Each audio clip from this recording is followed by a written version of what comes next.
KGW, where the news comes first. News Channel 8 at sunrise starts now. First at 6, breaking news. Behind bars. Convict turned business owner Dave Dahl of Dave's Killer Bread is busted for a police pursuit that turned dangerous when deputies say that he rammed several patrol cars. We have the late breaking info live coming up next.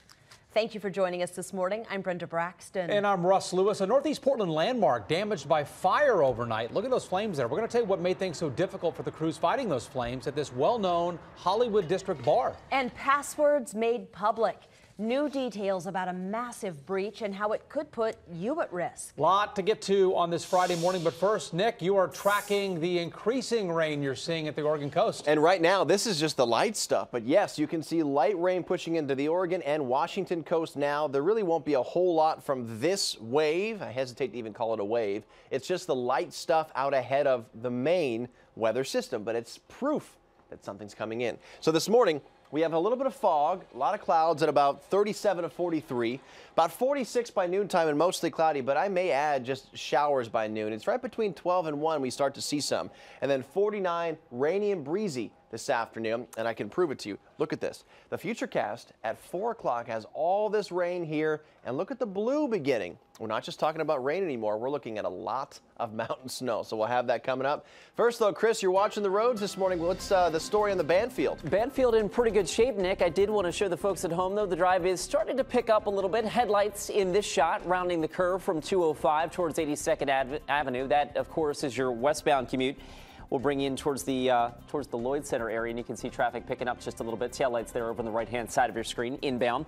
Over the west side, little patchy fog showing up on the Sunset, but so far so good out there on the roads, guys. No reports of any crashes or major delays just yet. Thank you, Chris. It's 6:01. We're following breaking news. A Portland success story is in trouble with the law this morning. Yeah, you may have heard of Dave's Killer Bread. You may be having some for breakfast right now, but now the company's ex-convict founder, Dave Dahl, is back behind bars, and we have his mugshot. There it is right there. He was arrested overnight after a police chase that sent 3 Washington County deputies to the hospital. News Channel 8's Ashley Korslin is live at Dave's Killer Bread in Milwaukee. Ashley.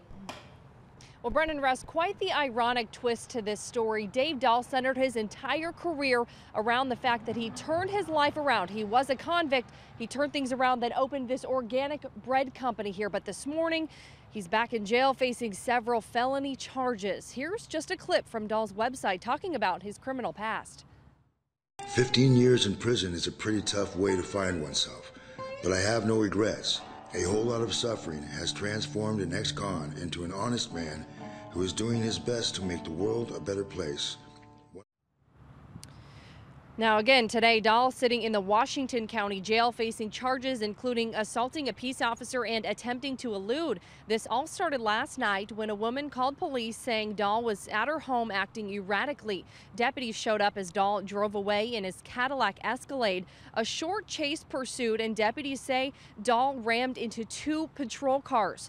Finally, they were able to box in the Escalade, but as deputies tried to pull Dahl out of the vehicle, they say he fought with them and they had to tase him. We were the only news crew there as Dahl was loaded into an ambulance. We're told he was treated and released at the hospital, then booked into jail. 3 deputies went into the hospital with minor injuries. They were also all released. Now back live here at Dave's Killer Bread this morning, I did talk with an employee within the last hour or so. She would not comment on Dahl's arrest, but she did tell me the business would be open today. Also, we just found out that Dahl is set to appear in a Washington County courtroom this afternoon at 3 o'clock. Back to you. Ashley, thank you. This story is generating a lot of interest on social media this morning. In fact, as soon as we posted this story on Facebook earlier today, a lot of you started sharing your reactions to it, and we have a few of those responses right now. Ing Marie says, how sad that he got himself in trouble again after all he's done to turn his life around. I certainly hope his business continues despite this setback. And Donna Sue says, oh, Dave, what's going on in your head? This is really sad. So many people were all for your turnaround. You can share your comments right now on Facebook, and you can read more about the story on our website at kgw.com. At 6:04, we're following even more breaking news this morning. Crews right now trying to figure out what started a 2-alarm fire. It happened at Pal's Shanty Tavern in Northeast Portland. Now, it started about 1:30 this morning at the bar, which is on Sandy Boulevard. At one point, firefighters just had to back out of the building because it was too dangerous. Workers say the damage is confined to the kitchen and the office. News Channel 8's Nina Melhoff is at the scene. She'll have a live update for you at 6:30. And stay with us for continuing coverage of all our breaking stories. And remember, you can get breaking news 24 hours a day on Twitter, Facebook, and KGW.com. It's 5 minutes after 6. It was an emotional tribute for a fallen officer. Thousands attended this service at Memorial Coliseum for Robert Lipke. He was shot earlier this month while responding to a house fire. His wife, Wendy, is 6 months pregnant. And Oregon City Police Chief Jim Band says the hardest part of that service was handing her the American flag. All I could think in my mind is you lost your husband and we're giving you a flag. But a flag does not replace her husband. And we lost an officer. She lost her husband, the father to her child, and that was very difficult. Last night, a lot of people packed into Mike's Drive-In in Oregon City for a fundraiser for the Lipke family. You can watch that entire memorial and also see images from the procession on our website, kgw.com. And while you're there, you can also leave a message for Officer Lipke's family and his fellow officers. It's 6 minutes after the hour. We're now hearing from the district attorney who was the suspected target of a bombing in Medford this week. Beth Heckert says she's used to hearing threats because people blame the DA for putting criminals behind bars. But this, well, it was completely unexpected and really an attack on the entire community. She thinks the bomber wanted to make it harder for her office to do business. In the meantime, police are telling us here at News Channel 8 they have a brand new lead. They're looking for a dark sports car seen speeding in the area just before Wednesday's explosion. We have a warning this morning about your computer passwords. A massive security breach at Adobe compromised tens of millions of customer passwords. Adobe software powers all kinds of programs, including an app that's used by many Oregon libraries to download ebooks. Now, your library info is safe, but if you use that same email and password combination for other accounts, then hackers may have already stolen it. If people are using the same password, I'm able to see your username. I'm able to see, what password you're using. I can log into your Facebook accounts, Twitter accounts, even your bank accounts. If you want to find out if your password is one that was compromised, you can head over to our website, kgw.com. Just click on to news links. It's 6:07. It's that time of year, too. Later this morning, Portland's Christmas tree will make its way to Pioneer Courthouse Square. You know, hundreds of people always come out every year. This is a true holiday tradition. This is some video that we pulled from last year with the tree coming in. This year's tree was grown in Gaston or near Gaston in Yamhill County. Santa is going to give it a big escort along with a marching band as the tree winds its way through downtown and then to Pioneer Square. It's set up right behind our studio. After about 2 weeks of reattaching all those branches, the tree will be decorated with 14,000 twinkling lights. And be sure to join Russ and me for the big tree lighting ceremony. It takes place the night after Thanksgiving. Everybody comes down there. Thousands of people are on the bricks. Ton of fun. But if you can't come out downtown in person, you can watch it live right here on News Channel 8 during our 6 o'clock newscast. Then we're all hopping into my truck and we're going over to see Pearl Jam at the Moda Center. So right. Just join us for that, too. Why not? Okay, the tree not up yet, but downtown Portland is already beginning to look a lot like Christmas. Yeah, for the first time, Portland's iconic statues are wearing ugly Christmas sweaters. It's called yarn bombing, and we caught up with one of the women behind these designs. The otters, when I was creating them, I was a little worried about how they would look, but when I put them on, the first thing we all did was we laughed for like a good 15 seconds at it, but we loved it. More than a dozen of the statues are already sporting their new knits, and then others will get sweaters over the next few weeks. Oh, it's going to be a soggy sweater. Nick is here tracking a rainmaker coming in. Yeah, and it looks like it comes in right around 12 to 1, right there in that window. And it's funny, that's about the time the tree gets here, so we'll have to watch that. So I have the zoomed in Futurecast so you can see the beginning edge of that rainfall. Now, the key here is beginning. When this stuff starts, it's not initially going to be all that heavy. But if you look at 12:35, we are pretty darn close to seeing a little bit of light rain over downtown. So come down and see the tree, but also know you may get a few sprinkles. Now watch the difference between a few sprinkles and some rain from 12:30. How about until about 5? Now, this is moderate to heavy rain, at least moderate, over Astoria and Newport. Same thing over parts of Portland and the east side. And notice how colorful the Cascades are becoming. The snow level is actually already close to 3,000 feet, and it will lower down to 2,500 feet tonight as more cool air comes in behind. And you can see it's still raining by about 11 o'clock. So overall, we have a little fog and cloud cover out there now. We'll go mostly cloudy at lunch. And again, you just saw that futurecast. You are absolutely on the cusp of seeing some rain right around noon. And then rainy and breezy for the afternoon. That covers today, and that covers a little bit of wind in the mix as well. Look at the coast. About 40-mile-per-hour gusts this afternoon. Even the valley could find gusts around 25 to 30 miles per hour. So we'll look at that coming up, and I have to relate this all back to mountain snow at 6:18 as well. So increasing rain and wind, then showers tomorrow, scattered showers and sunbreaks Sunday. Monday does look dry, but then Tuesday and Wednesday are back to the rain again. Looks relatively mild. I mean, nothing, too warm or too cool, relatively normal, but wet. Yeah, but this time of year, we're probably getting off easy. That probably is normal for this time of year, yeah. Thank you. Chris is here now. A problem on the road down to Salem this morning, I-5. Yeah, we reported this a few minutes ago. The crash, I-5 northbound approaching the Brooks area, just south of milepost 262. Well, Oregon State Patrol now telling us this is an injury crash. There is a lane blockage and there is a little bit of a delay. So if you're listening to us down in Salem right now, watching us in Salem, I expect a little extra time on I-5 northbound through the Brooks area. I'll keep you posted on that. Let's get you a little closer to downtown, and we've got a stall here approaching McAdam. That's over on the right shoulder. That is I-5 north with the headlights coming directly towards your television monitor. And over the east side, looks like the westbound Banfield picking up just a little bit, right on schedule, guys. That's pretty much normal for this time of the morning. You see some headlights there rounding the curve, but all in all, it looks like the drive into downtown still looking okay. Okay, thanks, Chris. Coming up on Sunrise, a large explosion at a Texas pipeline forces a town to evacuate. Check that out. You can see why they had to evacuate. Flames shooting up into the sky. When families in the area can go home again. Plus, we've heard that he was harassed, bullied, called racist names. Well, now Miami Dolphins lineman Jonathan Martin has a chance to tell his side of the story. At first glance, you may think, that's an interesting scarf, but it's actually a bike helmet. We'll tell you how it works next.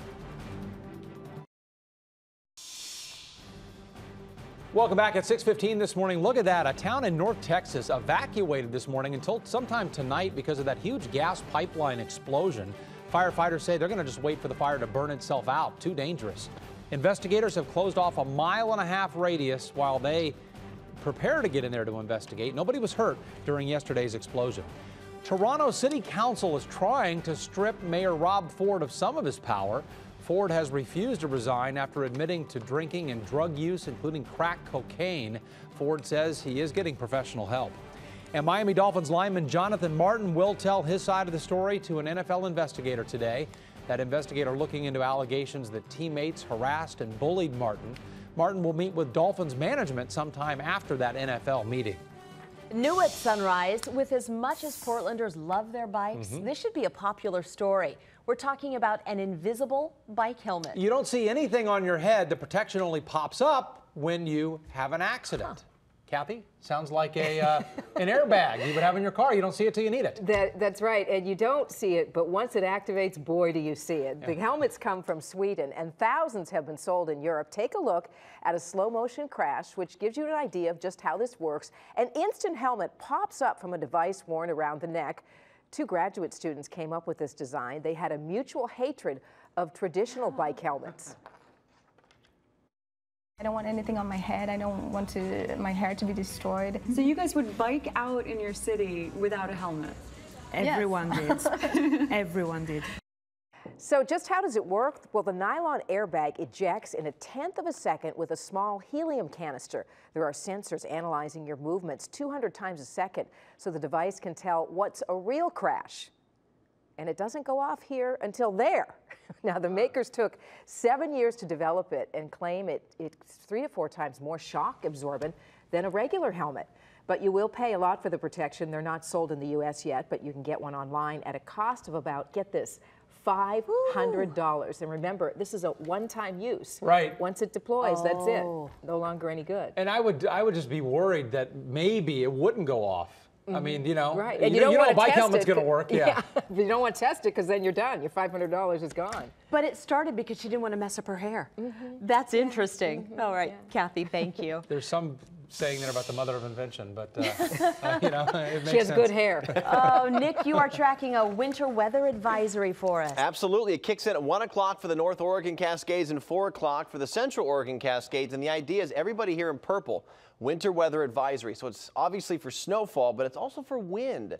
This time around, we should see some pretty decent wind when the snow's coming down, so visibility over the mountains could be an issue.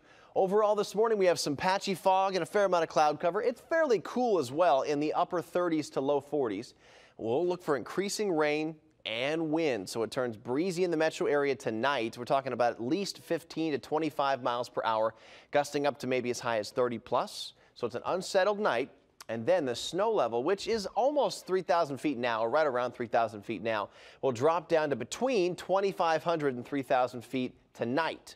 I'm thinking about 8 to 12 plus inches of snow. I put 15 on there because I believe counting into tomorrow morning at the higher elevations, you'll see more than that, but you could see as much as maybe 8 over some of the mountain passes. And again, it will be breezy, so be careful. Now, we're talking about wind. You can see it here for the metro area. You're looking at about 10 to 20 miles per hour sustained with higher gusts as you head into the late night or even late evening hours. Temperatures there in the upper 40s overall, though sandy in the low 40s. Then showers tomorrow, and actually only a few showers on Sunday, a little scattered with sun breaks for sure. And then dry Monday, but fairly cloudy. And then Tuesday and Wednesday, rainy in the low 50s and scattered showers on Thursday in the upper 40s. Happy birthday from the Portland State Vikings. Favorite time of the morning, happy birthday to Casey McGuire, turning 14 today. Wade Saulfield, 39 years old. Tina Harris, happy birthday to you. Ryan Vogue, you're turning 31 years old today. Kayla Estrada, happy 5th birthday. Chelsea Ranta, 18 years old today. Bella Matthews, happy 6th birthday. Zach Kiley, turning 18 years old, and Madison Charshaff, you're turning 18 years old. Happy birthday to all of you. You can send us some birthday messages and pictures if you email us at birthday-pics@kgw.com. I do not know what to go with. I always give some kind of trivia, whether it's music or celebrities or who knows what. I mean, it's Go with your multiple gut. genres. Go with your gut. Oh, 1980, right? Kenny Rogers. Ooh, now see, that's not good right there. Okay, hush, hush, 1980, Blondie, #1 with The Tide is High. Sure. But you know, Lady's not a Kenny? bad song. What? Oh, lady. Yeah. I liked it. Okay, back so in the wait, day. we're going Blondie. I'm sorry, Kenny. I'm more of a Blondie guy. Well, Moving on. Nothing wrong with little Kenny Rogers on a Friday morning. It's Friday, anything goes. Yeah, true. How about including the Sunset Highway? Including the Sunset. Let's go out to the Sunset. Actually, I did have a report of a fender bender westbound on 26 from 185th. I've got that camera queued up, though. It looks like traffic is still moving okay from Tannisbourne out towards Hillsborough. We'll take you out towards Cornelius Pass Road. This shot showing that westbound drive. And you've got some company heading in that direction, but so far, so good. And it is getting busy here up in Vancouver. Check this shot out. This is I-5 southbound approaching the Interstate Bridge. And I guess I'm not going to have that for you, but I can tell you, there we go. It is picking up a little bit right there at SR14. That's pretty standard for this time of the morning. Nothing major locally. We do have that crash I-5 north approaching Brooks. There are some minor delays, Salem to Brooks on I-5 northbound. Okay, thanks, Chris. well, it is shaping up to be another big college football weekend. Oh yeah, Ducks and Beavers were both off last weekend, so this is they're back in action. Oregon playing Utah tomorrow after that loss to Stanford. The Ducks really, they need to win out if they want to have any chance of getting into that BCS championship game. Kickoff at 1 o'clock down at Autzen Stadium. Oregon State is on the road tomorrow, hoping to bounce back after 2 straight losses. They will face off against Arizona State, the Sun Devils, down in the desert. Kickoff for the Beavs comes up at 6:30 tomorrow night. Now to basketball, NBA players kind of getting into the holiday spirit already. You've got to check out their festive new commercial.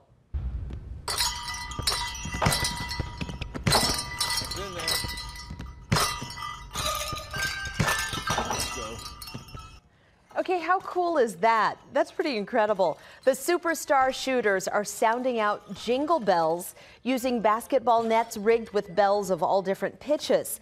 It's a commercial for the special edition Christmas Day uniforms for all 30 teams. Do you wonder how many takes they had to go through? Because like somebody would miss and they'd have to start over. I love that though, that's gonna be fun. Very cool. 622. We have some breaking news this morning. I'm going to go to this. Yes, the CEO of Dave's Killer Bread talking about the founder's arrest overnight. Let's go live. Yes. Certainly not as planned, but yes. But schedule-wise, you guys, employees will come to work. Yes. Production will continue. Okay. Anything else you gentlemen would like to add? No, not at this time. Okay. Thank you very much. Thank you. Is there a card we can get from you, or I can give you mine as well in case you'd like to? Can I give you both these? All right, that is Ashley Korsland, I believe. They're talking to the CEO of Dave's Killer Bread. They were just wrapping that up by the time we could get to it, but we're going to check back in with her here in a few minutes and see what the CEO had to say. Sounded like they were going to try to go as business as usual today with, again, the arrest of the founder, Dave Dahl, overnight for ramming 3 deputies' cruisers. Here's what's coming up on Sunrise this morning. Santa getting lots of requests for tablets this year. We'll take a look at the best models out there just for kids. Plus what doctors say about putting this technology in the hands of your little one. Welcome back. Drew Carney joining us live this morning with an exciting giveaway from KGW and Tonkin. Hey, Drew, tell everybody how they may be able to win a brand new car. Well, I should point out that I am at the Ski Fever and Snowboard Show this morning, Russ and Brenda. That's why I'm dressed like that. But I am about to give the new car giveaway word of the day, and maybe this is a distracting, so perhaps this helps. Here we go. Business time. Are you feeling lucky? KGW, Ron Tonkin, family of dealerships, new car giveaway. We're in day 13 now, still looking to give away that brand new car. Here's how you enter. You watch our show every weekday morning like you're doing right now. You listen for the word of the day in the 6 o'clock hour. You do have to be 21 years of age to enter. You do have to live in one of these 9 counties. Once I give you the word of the day, you go to the KGW TV Facebook page. You make sure you like the page. You click on the contest tab. You enter the word of the day, and you do this every weekday to give yourself a better chance at winning. Today's word of the day is Chevrolet. Not Chevy, Chevrolet. Go to the KGW TV Facebook page with your word of the day and enter for your chance to win. Russ and Brenda, back to you. Thank you, Drew. We're following breaking news here on Sunrise this morning. Within the last just couple of minutes, the CEO of Dave's Killer Bread gave us a statement about the arrest of the company's founder, Dave Dahl. You just saw his mugshot there. We'll tell you what the CEO said and what Dave Dahl is accused of doing overnight coming up here in a live report. Stay with us. I'm Ashley Korsland. We've got breaking news in a couple minutes. We just spoke to the CEO of Dave's Killer Bread about the arrest of the company's founder, Dave Dahl. Hear that statement coming up in just a few minutes.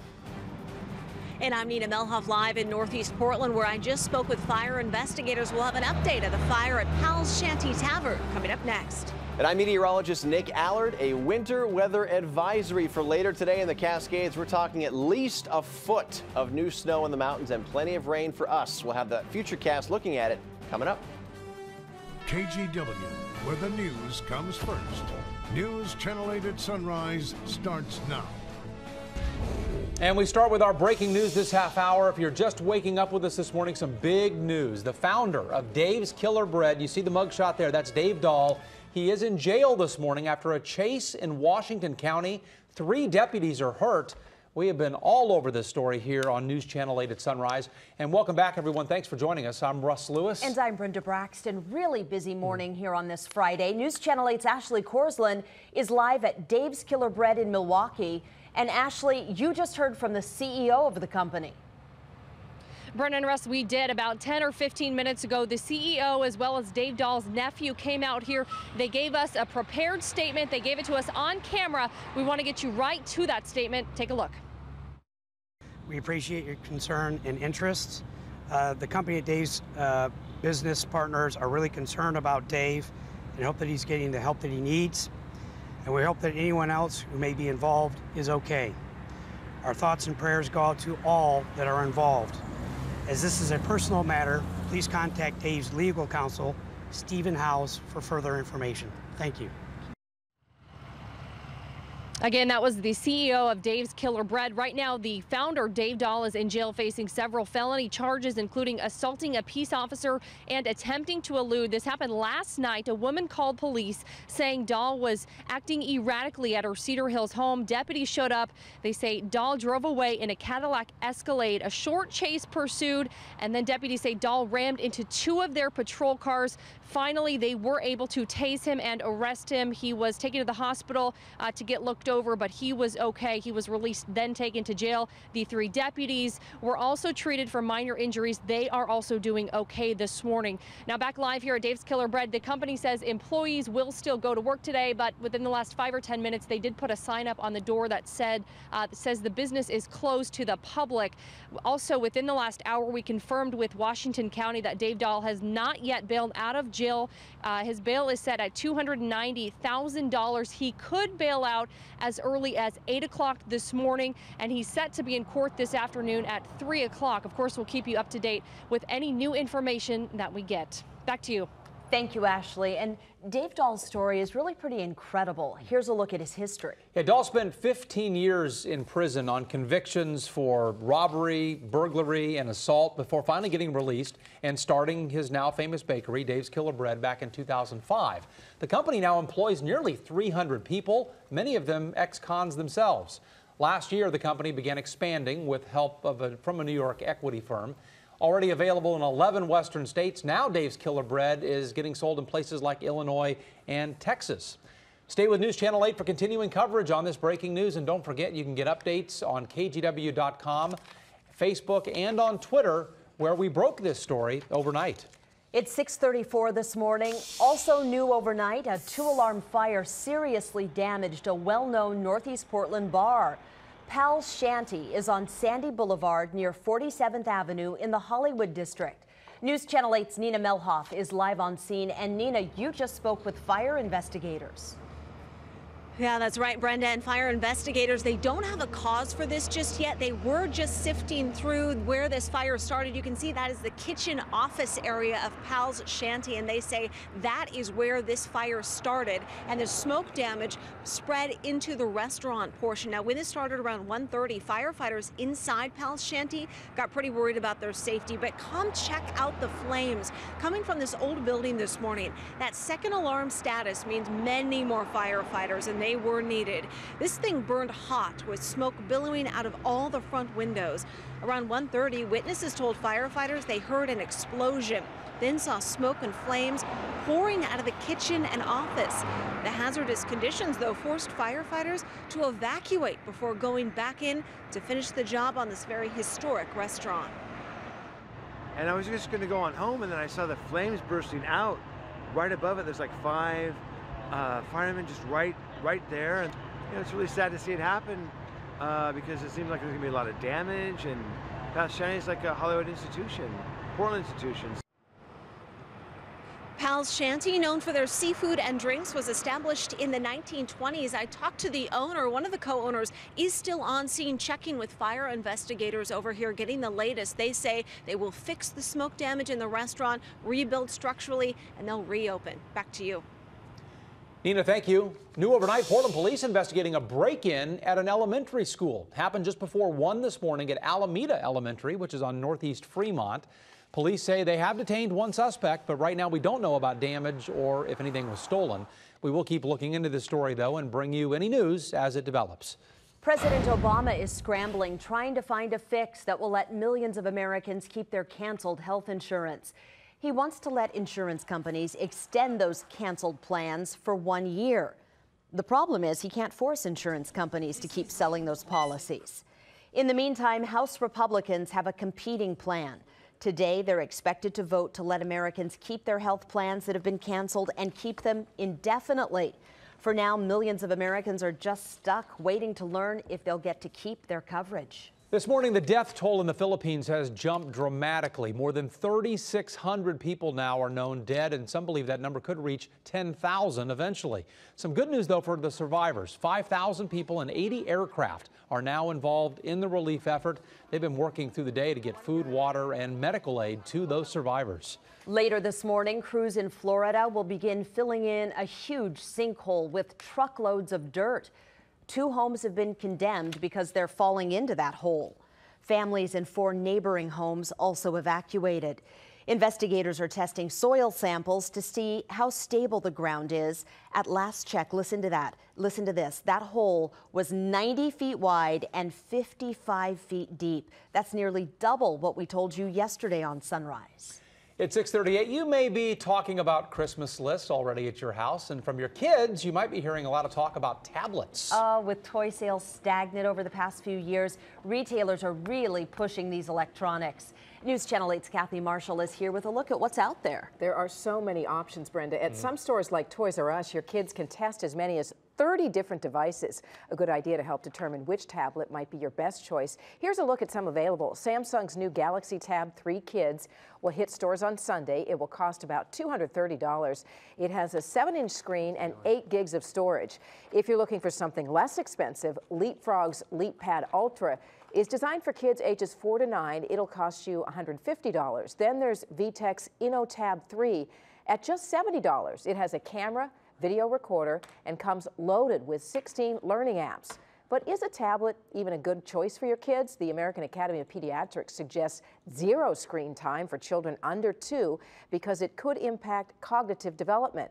They say tablets are okay for older kids, but parents need to set time limits. 1 or 2 hours a day should be the maximum screen time. There is a big market out there for the tablets. The research showing only 7% of kids now own one. So guys, when your kids say, but everybody has one, you could say, no, actually only 7%. Thank you for arming me, because I have not gotten the kids' Christmas list yet, and I'm bracing myself. Thanks, Kathy. All right, Nick's joining us now. We're talking about the forecast, and you're tracking the rain that's starting to move in now on Doppler radar, Nick. Yeah, we have some pockets of it. I mean, you can see some light rain around Astoria, Chehalis, and South Bend, but in all honesty, this really is light stuff. I just don't see much from this. In fact, most of us, just cloudy skies. You can see here on our Wells Fargo sky camera, and I don't expect a whole lot to start. But if you go throughout the day, that's a whole different story. So let's look at the futurecast. We'll start here at about 12:30. You can see from 12:30 on, you start to see a little bit of light rain. All right, so you can look at this from 12:30 until about 5 or so. That's when the rain really starts to increase. Moderate to heavy rain there at the coast, especially right around 5 o'clock. And then you can see some of that also between Vancouver, Portland, and Aurora. All right, now from 5 o'clock into the evening hours, check out by about 10 to 11. Things let up a little bit, but look at all the colors here in the Cascades. We start to really see some good snowfall by the late night hours, because that's about the time the coldest air comes in. I showed you some of the light showers already. There really isn't much, so this will increase quite a bit per that futurecast. So the overall weather story looks like this: patchy fog and cool conditions early on. Look for increasing rain and wind again starting around 12:30, really picking up by about 5. So it becomes an unsettled night because it's also breezy. We'll look at individual breezy spots here in about 7 minutes. And then that snow level tonight drops down to between at 2,500 foot mark to 3,000 feet. So 8 to 12 inches of snowfall, the Cascades, along with breezy conditions, all possible. And then showers tomorrow, scattered showers and sunbreaks Sunday, and a dry day Monday before it picks back up again on Tuesday. It's 6:41. Chris, you're back, and so far it's turning into kind of a busy morning. It is a little bit busy out there, Nick. We've got a traffic alert south of town right now. I want to let you know about an injury crash out of the Salem area. It's actually on I-5 northbound approaching Brooks. OSP on the scene there. We understand that there's a lane blocked and traffic is backing up a mile or two on the approach to that. So plan some extra time out of Salem this morning. We'll keep you posted. Meanwhile, here's a look at the drive out of Vancouver. I-5 southbound lining up at the Interstate Bridge. You've got some company here from Mill Plain down towards the Interstate Bridge. That's pretty typical for this time of the day. And over on the east side, guys, westbound 84 getting a little slow inside the Gateway District. Again, all of those traffic cameras pretty normal for this time of the day. Thank you, Chris. Yeah. Well, investigators this morning are trying to figure out why a passenger fell out of a small plane. Coming up this morning, we'll share the pilot's emergency radio call for help. Plus, I think he was looking to play, but then he got a little excited. Are you watching that video? Talk about a close encounter. That elk goes head-to-head with a photographer in the Great Smoky Mountains. Drew Carney's been playing all morning out at the Expo Center. He is out there telling you how you can stock up on ski and snowboarding gear. We'll talk to him in just a couple of minutes.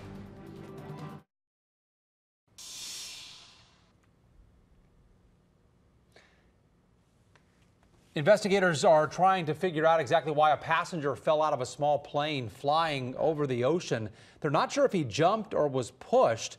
The pilot, though, did radio an emergency call right afterward. I have a door ajar and a passenger that fell down. I am 6 miles from Miami. You said you had a passenger that fell out of your plane? That's correct, sir. He opened the back door and he just fell down the plane. And that passenger hasn't been seen since.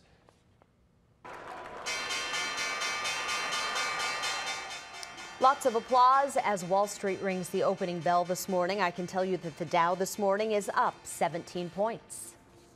A photographer got a little too close for comfort with a big elk. Yeah, this happened to the Great Smoky Mountains, and the whole thing was caught on camera. You have to see it. The guy approached the elk. He was trying to snap a photograph. Oh, but that big guy did not like it, and he began headbutting the man. The photographer decided to just kind of stay put, hunker down. He was hoping that the elk would lose interest and then just go away. Not a chance. After several minutes, though, the man got up and he slowly walked away. Then the elk began playing with his camera equipment. Oh, that's gotta hurt, even, just a little nudge from that. Eventually, he just ran away. He went back into the woods. All is well. I would think that if you lower your head to a male elk, a bull elk, that's a sign of aggression. That's a sign of let's fight. And you photographer have no antlers. Yeah, so the that's not elk's good. just messing with him at this point. Yeah, you could have really hurt him. Let's go back to the Weather Center. Nick Allard is tracking this storm that's coming in, just starting now to reach the Oregon coast, Nick. It is starting to reach the Oregon coast as we speak. You can see some light rain between Astoria, South Bend, Chehalis, and a little bit there near Cannon Beach. This will move through today, tonight, and into tomorrow morning. And then we see showers. And I think it's important to go through the Oregon Ducks football forecast because conditions are going to be, well, interesting. So we'll go for, maybe I have to move this for you. Hang on just one second. We'll go for, I would say, a relatively calm day, but still plenty of showers. All right, temperature-wise, we'll be right there in the upper 40s and lower 50s. West wind will be right around 10 to 20 miles per hour, so don't forget that. So a little breezy at times, but still scattered showers that are going to be okay, not as active as today.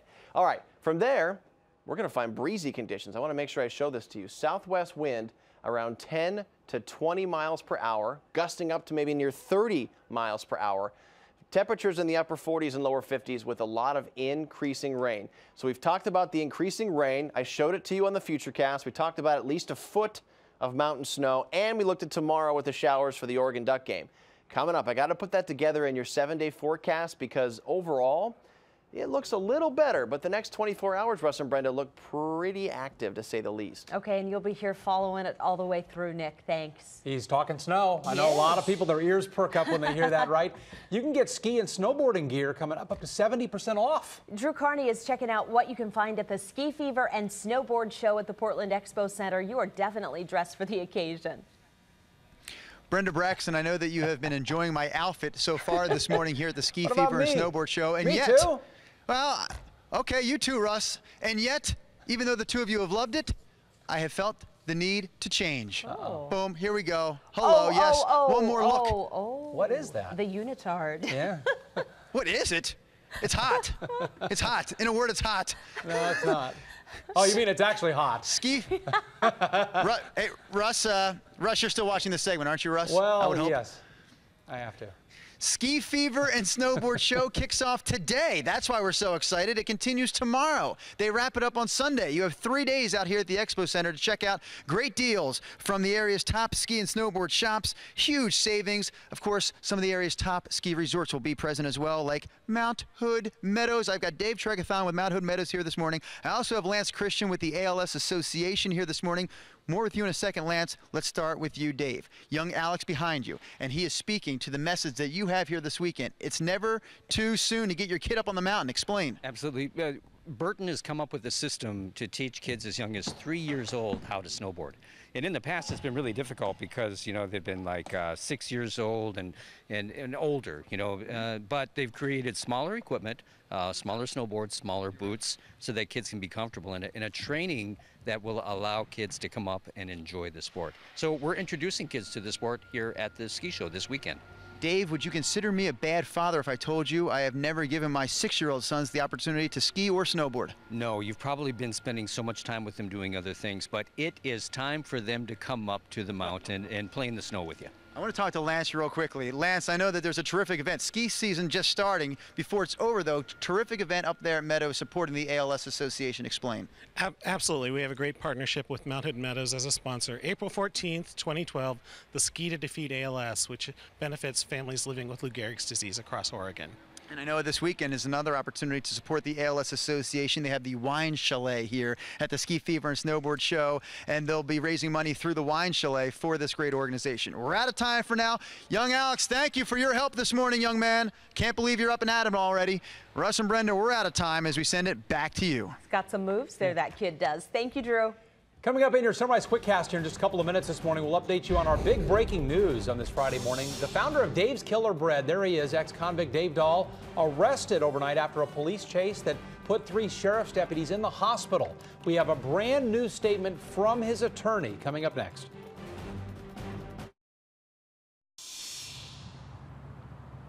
Your Sunrise Quickcast begins with breaking news. We just heard from the CEO of Dave's Killer Bread on the arrest of the company's founder, Dave Dahl. Dahl was arrested overnight after ramming 2 patrol cars, injuring several Washington County deputies. Now, Dahl previously served 15 years in prison, then turned his life around by opening the bread store. Dave's Killer Bread CEO John Tucker says the company and business partners are, quote, very concerned about Dahl and hope he's getting the help he needs. Tucker also adds thoughts go out to the deputies and everyone involved in the incident overnight. Dave Dahl is in the Washington County Jail, and his attorney tells us he'll appear in court for his arraignment this afternoon. Reporting live in Milwaukee, I'm Ashley Korsland for KGW News Channel 8. If you're heading northbound on I-5 out of Salem, expect some delays. We've got an injury crash up near Brooks, and right now about a 2 or 3 mile backup around that near milepost 262. Let's get you back to the freeways in the Portland area. We had a quick clearing stall inbound on the Sunset, still a little slow from Sylvan. We'll queue up the drive times, and you'll see that trip out of Vancouver a little heavy as well. 15 minutes, SR 500, down to the Fremont Bridge. I'm Chris McGinnis for KGW News Channel 8. Fire damaged this Northeast Portland bar this morning. An explosion and fire tore through Pal's Shanty Tavern on Sandy and 47th. The owners say despite the damage, they hope to reopen soon. Portland police looking into an overnight break-in at Alameda Elementary School, which is on Northeast Fremont, and we're waiting to learn if there's any damage out there or if the thieves took anything. Right now, police say they have detained 1 suspect. And later this morning, Portland's Christmas tree will make its way to Pioneer Courthouse Square right outside our studios. Hundreds of people come out every year for this holiday tradition. The video you're looking at here is from last year as they're putting up the tree. This year's tree was grown near Gaston down in Yamhill County. Okay, so here's the overall weather story. I wanted to summarize it one more time. We have patchy fog and cool conditions early on. We're in the 30s. Look for increasing rain and wind. And actually, the Futurecast is predicting rain to start, light stuff at least, right around the time the tree arrives. So we may have some rain outside. Turns into an unsettled night with breezy and wet conditions, gusting up to 25, 30 plus miles per hour. And then with that snow level around 2,500 feet to 3,000 feet late tonight, we could find anywhere from 8 to 15 inches of snow. Count on a foot for the ski resorts. How about that?